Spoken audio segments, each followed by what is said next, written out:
घर में कदम रखते ही निशा की सासू माँ की नजर निशा के बैग पर टिक गई। निशा भली भांति जान रही थी कि क्या ढूंढ रही थी उसकी सासू माँ की नजर। निशा की शादी एक भरे पूरे परिवार में हुई थी।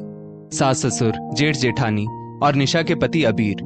निशा की जेठानी रमा के घर वाले अच्छे खाते पीते लोग थे और निशा की शादी में भी महंगे तोहफे रमा के घर से निशा के लिए आए थे।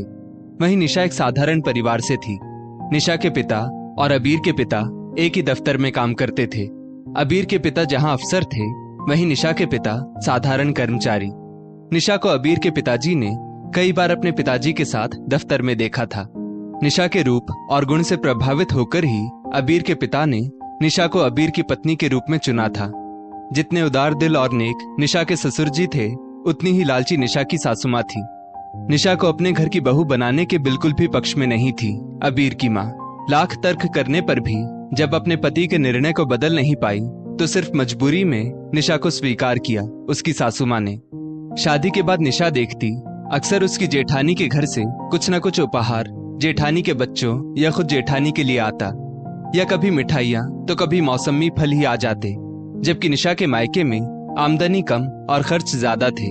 बड़ी बहू के घर से आई चीजों को देख निशा की सासू माँ खुश बहुत होती और निशा को कुछ न कुछ सुना ही देती।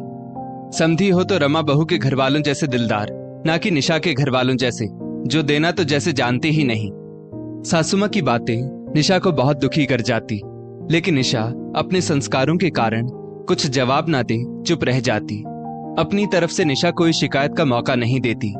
शादी के तुरंत बाद घर की सारी जिम्मेदारी निशा ने अपने सिर ले ली थी, या यूं कहें सासू माँ ने उसके सिर डाल दी थी।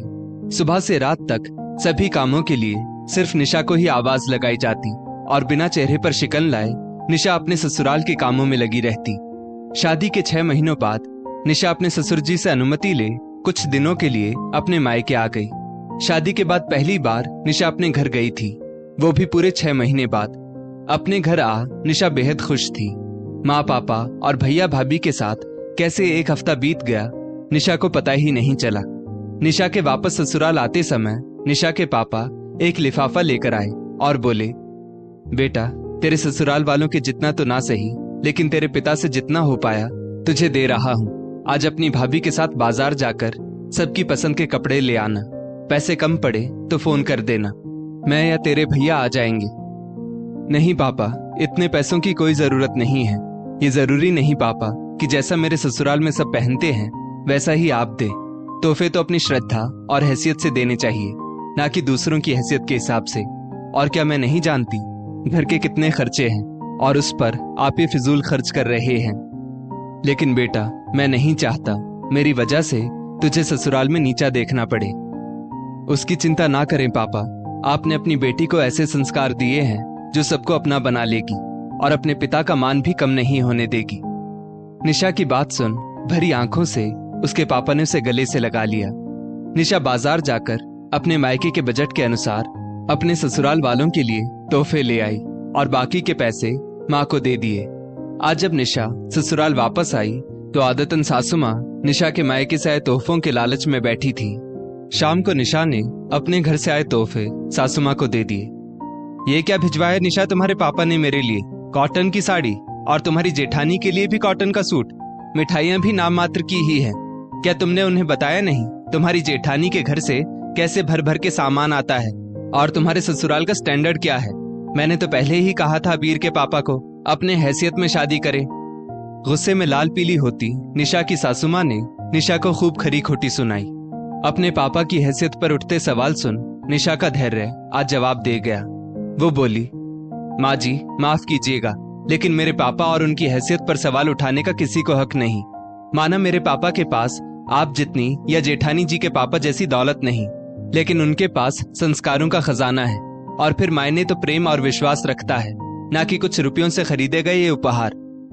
वाह बहू, अब तो तुमने जबान लड़ाना भी सीख लिया। नहीं माँ जी, अपने पिता के सम्मान के लिए आवाज उठाना जबान लड़ाना नहीं होता। अपने ससुराल में यदि मेरे पिता का सम्मान नहीं होगा तो मेरा क्या होगा? अभी निशा की सासू माँ कुछ कहती उससे पहले ही निशा के ससुर जी, जो सारी बातें सुन चुके थे, वहां आ गए। निशा बिल्कुल ठीक कह रही है। तुम्हें निशा के पिता के सौम्य स्वभाव से ज्यादा उनका भेजा उपहार दिख रहा है। भूल गई तुम? बड़ी बहू के मायके से उपहार तो खूब आते हैं, लेकिन क्या उसके मायके वालों ने आज तक तुम्हें और मुझे समधी होने का मान दिया? अगर उपहारों की चकाचौंध में भूल गई हो तो याद दिला दूं कि रमा बहू के भाई की शादी में जो कंगन हमने नई बहू को उपहार में दिए थे, उसे रमा बहू की माँ ने सस्ते और हल्के कह सबके सामने तुम्हारा और मेरा अपमान किया था। आज तक उनका वो अपमान मुझे याद है। वही निशा के पिताजी हैं, जिन्होंने ना सिर्फ हमें समधी होने का मान दिया, बल्कि तुम्हारे कटु व्यवहार को भी हंसकर टाल गए।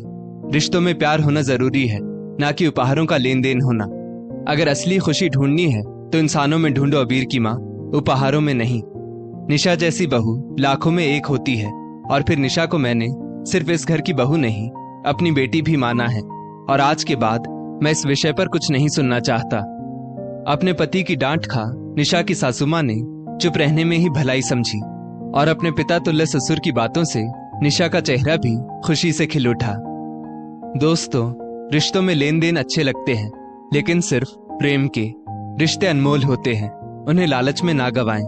धन दौलत तो एक दिन खत्म हो जाएगी, लेकिन प्रेम से सींचे रिश्ते कभी खत्म नहीं होते। इस स्टोरी को लेकर आपकी क्या राय है, नीचे कमेंट करके जरूर बताइएगा। और ऐसी ही और भी बेहतरीन वीडियोस के लिए हमारा पेज जरूर फॉलो करें। धन्यवाद।